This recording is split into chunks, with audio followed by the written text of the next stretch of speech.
Saya punya sekian cerita betapa pentingnya mengkaji Quran. Harun ar-Rasyid itu dinasti Bani Abbasiyah. Itu pinter sekali. Ada seorang ustadz yang agak ekstrim. Itu datang ke Harun ar-Rasyid. Ya Amirul Mukminin, inni nasihun laka famusaddidun alaika. Fala tajidanna alayya fi nafsika syai'an. Saya mau nasihati kamu tapi saya mohon jangan masukkan hati. Karena nasihat ini penting. Tapi saya akan keras, vulgar. Akan keras, kritik saya akan keras. Karena Anda sebagai Amirul Mukminin tidak becus. Apa kata Amirul Mukminin Harun ar-Rasyid?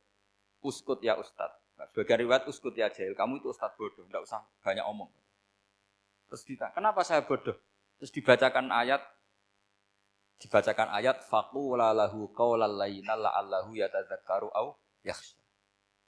Inna Allaha ta'ala qad arsala man huwa khairun minka ila man huwa syarrun minni.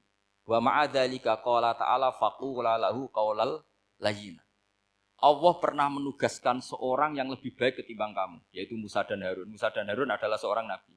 Kepada orang yang lebih buruk ketimbang saya, yaitu Fir'aun. Itu saja etikanya faqula lahu qaulal layinan. Kamu kalau ngomong yang halus, yang baik, yang berperadaban, kok kamu sama saya mau kasar? Akhirnya ustadznya ternyata pinter kamu. Yes, pinter aku. Jadi semudah itu. Allah itu menugaskan orang yang lebih baik ketimbang kamu, yaitu Nabi Musa. Kepada orang yang lebih buruk ketimbang saya, yaitu Fir'aun. Itu saja ada etikanya. Kok kamu sama saya mau tambah etika? Mau main kasar hanya karena kamu merasa nasihat Anda benar? Jadi gampang sekali memahami Quran. Tapi lagi-lagi memang bagi ahlinya. Tapi ini saya bantu supaya sampean jadi ahli apa? Quran. Meskipun ngajinya sebulan sekali.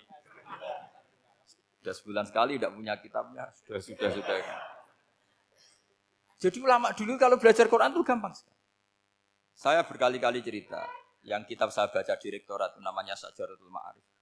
Itu kalau cerita bikin judul itu enak sekali. Babuna fil ibad bikulil bilad. Bab seseorang di mana saja hidupnya harus bermanfaat.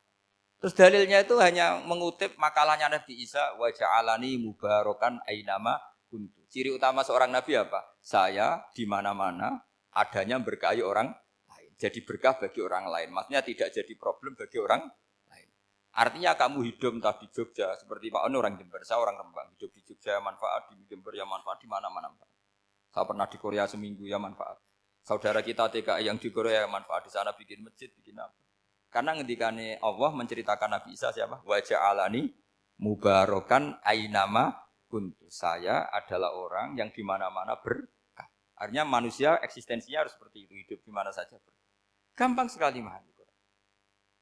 Pernah Imam Syafi'i ditanya, kalau kamu enggak kehilangan air atau enggak ada air di satu daerah, cari-cari dulu. Sampai enggak ketemu. Setelah enggak ketemu air, baru kamu boleh tayamum. Imam Syafi'i ditanya, apa dalilnya harus mencari dulu? Kalau enggak ada air ya langsung tayamum saja. Kenapa harus nyari-nyari dulu? Jawabnya Imam Syafi'i itu gampang sekali. Qala ta'ala falam tajidu ma'an. Kemudian kamu tidak menemukan air. Di mana-mana tidak menemukan setelah mencari. Kalau belum mencari namanya tidak tahu. Kan ayatnya kan falam tajidu ma'an. Kemudian kamu tidak menemukan air. Tidak menemukan tuh nyari dulu apa langsung ambil sikap? Nyari dulu baru kesimpulannya tidak ketemu. Kalau belum pernah nyari namanya tidak tahu. Segampang itu ulama dulu memahami Quran karena konstruksinya utuh. Yaitu mereka tahu betul bahwa Quran itu bilisanin Arabiyim. Ketika Futuhat Syam dulu itu dikuasai tentara Romawi. Era Sayyidina Umar Futuhat. Yerusalem dikuasai tentara Islam. Itu awal Sayyidina siapa? Umar radhiyallahu anhu. Ketika Futuhat mau ada pesta besar-besaran. Tapi Umar menolak. Ketika menolak, kenapa Anda menolak? Beliau hanya membaca ayat Innallaha ta'ala ayyara qauman faqala adhabtum thayyibatikum fi hayatikumud dunya.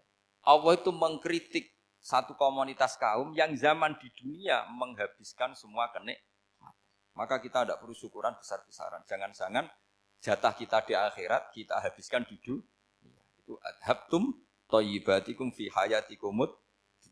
Semudah itu. Semudah itu ulama.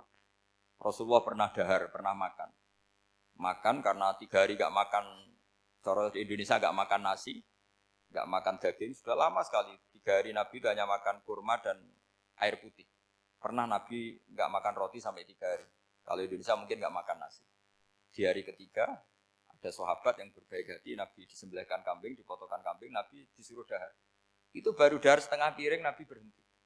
Ketika ditanya, setengah piring itu kan sudah kuat untuk sholat, untuk apa sudah kuat. Ditanya, ya Rasulullah kenapa berhenti? Bukankah engkau tidak makan ini 3 hari? Nabi menjawab, walatus alunna yauma idzin anin naim. Semua nikmat yang saya rasakan nanti ada pertanggungjawabannya. Makanya saya tidak ingin banyak-banyak. Wah itu kalau diterapkan di sini nggak populer.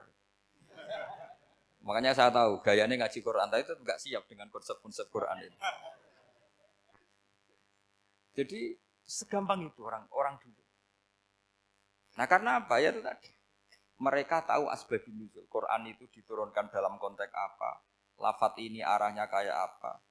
Mutlak muqayyadnya kayak apa? Muhkam mutasabihnya kayak apa? Nasah mansuhnya kayak